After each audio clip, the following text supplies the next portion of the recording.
ಕನ್ನಡ ನಾಡು, ಇದು ಕನ್ನಡಿಗರ ನಾಡಿಮಿಡಿತ.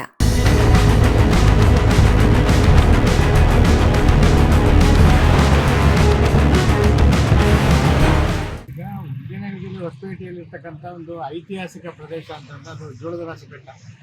ಹಿಂದೆ ಅದನ್ನು ಡೆವಲಪ್ಮೆಂಟ್ ಮಾಡೋ ಹೆಸರಿನಲ್ಲಿ ಬೇರೆ ಬೇರೆ ಇಲಾಖೆಯಿಂದ, ಪ್ರವಾಸೋದ್ಯಮ ಇಲಾಖೆಯಿಂದ ನೂರಾರು ಕೋಟಿ ರೂಪಾಯಿ ಹಣ ಹಾಕಿ ಅಲ್ಲಿ ಧ್ವಜಸ್ತಂಭ ಮತ್ತು ವಿವೇಕಾನಂದ ಒಂದು ಸ್ಮಾರಕವನ್ನು ಮಾಡಬೇಕು ಅಂತೇಳಿ ಹಿಂದಿನ ಸರ್ಕಾರ ಸುಮಾರು ಕೋಟ್ಯಾಂತರ ರೂಪಾಯಿ ಹಣ ಖರ್ಚು ಮಾಡಿತ್ತು. ಆದರೆ ಇವತ್ತಿನ ಸಂದರ್ಭದಲ್ಲಿ ಮೇಂಟೆನೆನ್ಸ್ ಇಲ್ಲದಂಥ ರೀತಿಯಲ್ಲಿ ಮತ್ತು ಅಲ್ಲಿ ನೆಗ್ಲೆಕ್ಟಿಗೆ ಒಳಗಾದಂಥ ಪ್ರದೇಶ ಆಗಿರೋದ್ರಿಂದ ಇವತ್ತು ಅಲ್ಲಿ ಕಿಡಿಗೇಡಿಗಳು ಅಲ್ಲಿ ಅನೈತಿಕ ಚಟುವಟಿಕೆಗಳು ಮಾಡ್ತಕ್ಕಂಥದ್ದು, ಅಲ್ಲಿ ಇರ್ತಕ್ಕಂಥ ಪೀಠೋಪಕರಣಗಳನ್ನು, ಕಿಟಕಿಗಳನ್ನು ಧ್ವಂಸ ಮಾಡಿರ್ತಕ್ಕಂಥದ್ದನ್ನು ನೋಡ್ತಾ ಇದ್ದೀವಿ.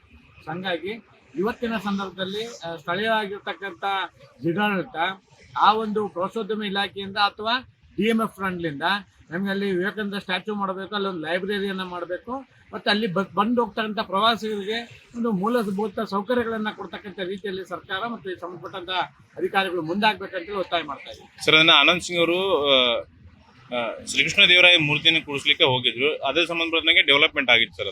ಸರ್, ಈಗ ಅದು ನೋಡಿ, ಈಗ ಒಂದು ಕೃಷ್ಣದೇವರಾಯ ಮೂರ್ತಿ ಪ್ರತಿಷ್ಠಾಪನೆ ಮಾಡಬೇಕಂತೇಳಿ ಇಂದಿನ MLA ಮತ್ತು ಮಾಜಿ ಮಂತ್ರಿಗಳು ಪ್ಲಾನನ್ನು ಮಾಡಿರ್ತಕ್ಕಂಥದ್ದು.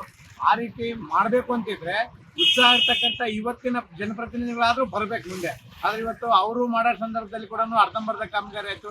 ಅದನ್ನು ಮಾಡಿರ್ತಕ್ಕಂಥದ್ದು ಉಳಿಸ್ಕೊಂತಾರೆ ಅಂತಂದರೆ ಇವತ್ತಿನ ಜನಪ್ರತಿನಿಧಿಗಳು ಅದನ್ನು ಉಳಿಸ್ಕೊಳಕ್ಕೆ ರೆಡಿ ಇಲ್ಲ ಮತ್ತು ಅದು ನನಗೇನು ಸಂಬಂಧ ಇಲ್ಲ ಅಂಬಂತ ರೀತಿಯಲ್ಲಿ ಇವತ್ತು ಜನಪ್ರತಿನಿಧಿಗಳು ಮತ್ತು ಅಧಿಕಾರಿಗಳ ನಿರ್ಲಕ್ಷ್ಯತನ ಏನಿದೆಯಲ್ಲ, ಅದು ನಿಜವಾಗ್ಲೂ ಕೂಡ ಶೋಷಣೀಯ ಒಂದು ಸಂಗೀತ ಆಗಿರ್ತದೆ. ತಕ್ಷಣವೇ ಸಂಬಂಧಪಟ್ಟಂಥ MLA ಮತ್ತು ಇಲಾಖೆಯ ಅಧಿಕಾರಿಗಳು ಆ ಒಂದು ಸ್ಥಳಕ್ಕೆ ಭೇಟಿ ಕೊಡಬೇಕು. ಅದನ್ನು ಏನೆಲ್ಲ ಧ್ವಂಸ ಆಗಿದೆ ಅದನ್ನು ನೀಟಾಗಿ ವ್ಯವಸ್ಥೆ ಮಾಡಿ ಪ್ರವಾಸಿಗರಿಗೆ ಮತ್ತು ಬಂದು ಹೋಗ್ತಕ್ಕಂಥವ್ರಿಗೆ ವ್ಯವಸ್ಥೆಯನ್ನು ಮಾಡಿಕೊಡ್ತಕ್ಕಂಥ ರೀತಿಯಲ್ಲಿ ಆಗಬೇಕು ಅಂತ ಒತ್ತಾಯ ಮಾಡ್ತಾರೆ. ಹೊಸಪೇಟೆಯಲ್ಲಿ ಪ್ರಮುಖ ಕೇಂದ್ರ ಭಾಗವಾಗಿರ್ತಕ್ಕಂಥ ಜೋಳದ ಗುಡ್ಡ, ಹೊಸಪೇಟೆಗೆ ಒಂದು ಕಿರೀಟ ಇದೆ ಸರ್. ಹೊಸಪೇಟೆಯಲ್ಲಿ ಅಂತ ಒಂದು ಕಿರೀಟ ಇರ್ತಕ್ಕಂಥ ಜೋಳದ ಗುಡ್ಡವನ್ನು ಇವತ್ತು ಒಂದು ಹಿಂದೆ ಇರ್ತಕ್ಕಂಥ ಸರ್ಕಾರದ ಸಚಿವರು ಒಂದು ಅನುದಾನ ತಂದು ಅದೇನಾದರೂ ಉನ್ನತೀಕರಿಸಿ ಒಂದು ಪ್ರವಾಸೋದ್ಯಮ ರೀತಿಯಲ್ಲಿ ಏನಾದರೂ ಒಂದಿಷ್ಟು ಜನರಿಗೆ ಒಂದು ಕೊಡುಗೆಯನ್ನು ಕೊಡಬೇಕಂತ ಒಂದು ನಿರೀಕ್ಷೆ ಇರ್ತಾವೆ. ಬಟ್ ಅದು ಏನಾಗಿದೆ ಅಂದರೆ ಇವತ್ತು ಆ ಗುಡ್ಡವನ್ನು ಇವತ್ತಲ್ಲಿ ಇನ್ನಿತರ ಚಟಿಗಳಂದರೆ ಒಂಥರ ಅಸಂಬದ್ಧವಾದ ಅನೈತಿಕ ಚಟುವಟಿಕೆ ನಡೀತಕ್ಕಂಥ ಒಂದು ಕೇಂದ್ರ ಆಗಿದೆ. ಅಲ್ಲೆಲ್ಲ ಬೇರೆ ಬೇರೆ ರೀತಿಯೆಲ್ಲ ಘಟನೆಗಳು ನಡೀತಾ ಇದ್ದಾವೆ.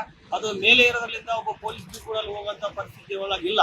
ಸಮಸ್ಯೆ ಏನೈತೆ ಅಂದರೆ ಅಲ್ಲಿ ಲೈಟಿಂಗ್ ಪರಿಸ್ಥಿತಿ ಇರ್ಬೋದು ಮತ್ತು ಮೇಲುಗಡೆ ಪರಿಸ್ಥಿತಿ ಯಾವುದೂ ಕೂಡ ಸರಿಯಾದ ರೀತಿಯಲ್ಲಿ ವ್ಯವಸ್ಥೆ ಇಲ್ಲ.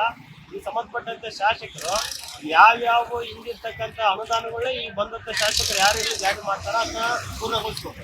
ಬಟ್ ಆ ನಿರೀಕ್ಷೆಯಲ್ಲಿ ನಮ್ಮ ಶಾಸಕರು ಎಲ್ಲಿ ನಮಗೆ ಕಾಣ್ತಾ ಇಲ್ಲ.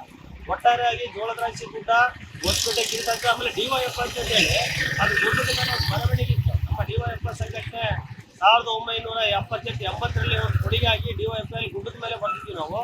PKಹಳ್ಳಿಯಲ್ಲಿ ನಿಂತು ನೋಡಿದ್ರೆ DYF ಗುಡ್ಡ ಕಾಣ್ತಾ ಇತ್ತು. ಒಂದು ರೀತಿ ನಾವು PKಹಳ್ಳಿಗೆ ಬಂದೀವಿ ಅಂದ್ರೆ ಬಸ್ಸಲ್ಲಿ ಜೋಳದ ರಾಶಿ ಗುಡ್ಡ ನೋಡಿದ್ರೆ ಹೊಸಪೇಟೆಗೆ ಬಂದೀವಿ ಅಂತಕ್ಕಂಥ ಭಾವನೆ ಎಲ್ಲರಲ್ಲಿ ಮೂಡ್ತಿತ್ತು. ಬಟ್ ಆ ಒಂದು ಗುಡ್ಡವನ್ನು ಚುಂಬನ ರೀತಿಯಲ್ಲಿ ಇರಬೇಕು, ಏನಾದರೂ ಒಂದು ಮೆಸೇಜ್ ಕೊಡ್ಬೇಕು ಅಂತೇಳಿ ಒಂದು ಸ್ವಾಮಿ ವಿವೇಕಾನಂದ ಒಂದು ಮೂರ್ತಿಯನ್ನು ಸ್ಥಾಪನೆ ಮಾಡಬೇಕಂತ ಕೂಡ ನಮ್ಮ ಅಭಿಪ್ರಾಯ ಇತ್ತು DYF ಇಂದ. ಮತ್ತು ಆದರೆ ಒಂದು ಅನುದಾನ ಬಂದಿಲ್ಲ.